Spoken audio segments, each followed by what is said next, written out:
Hi all, welcome back to my channel.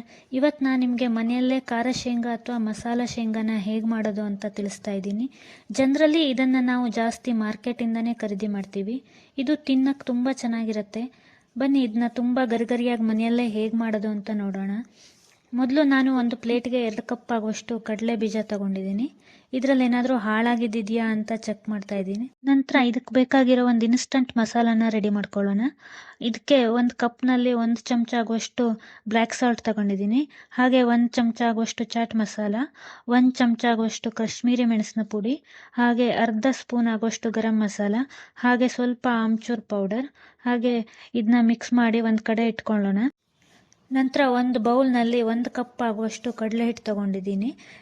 ನೀವು ಎಷ್ಟು ಕಡಲೆ ಬೀಜ ತಗೊಂಡಿದ್ದೀರೋ ಅದರ ಅರ್ಧ ಆಗುವಷ್ಟು ಕಡಲೆ ಹಿಟ್ಟು ತಗೋಬೇಕು. ನಾನು ಇಲ್ಲಿ 2 ಕಪ್ ಕಡಲೆ ಬೀಜ ತಗೊಂಡಿದ್ದೆ, ಅದಕ್ಕಾಗಿ 1 ಕಪ್ ಆಗುವಷ್ಟು ಕಡಲೆ ಹಿಟ್ಟು ಹಾಕಿದ್ದೀನಿ.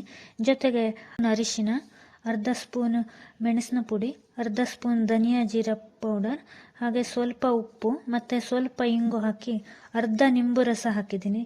ಸ್ವಲ್ಪ ನೀರು ಹಾಕಿ ಗಟ್ಟಿಯಾಗಿ ಹಿಟ್ಟು ಕಲಿಸ್ಕೊಂಡಿದ್ದೀನಿ.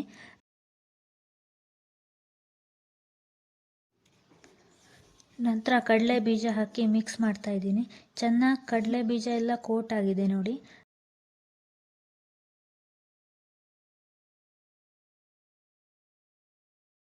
ನಂತರ ಒಂದು ಪ್ಯಾನ್ಗೆ ಎಣ್ಣೆ ಹಾಕಿದ್ದೀನಿ.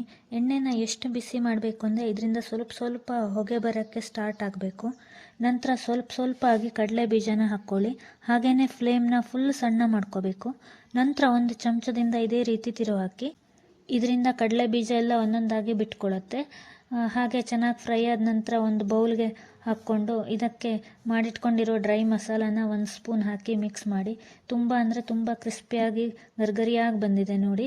ಇದೇ ರೀತಿ ನೀವು ಟ್ರೈ ಮಾಡಿ. ಈ ವಿಡಿಯೋ ನಿಮಗೆ ಇಷ್ಟ ಆಗಿದರೆ ಪ್ಲೀಸ್ ಲೈಕ್ ಮಾಡಿ, ಶೇರ್ ಮಾಡಿ, ಮತ್ತು ಸಬ್ಸ್ಕ್ರೈಬ್ ಮಾಡ್ಕೊಂಡಿಲ್ಲ ಅಂದರೆ ಸಬ್ಸ್ಕ್ರೈಬ್ ಮಾಡ್ಕೊಳ್ಳಿ. Thank you for watching.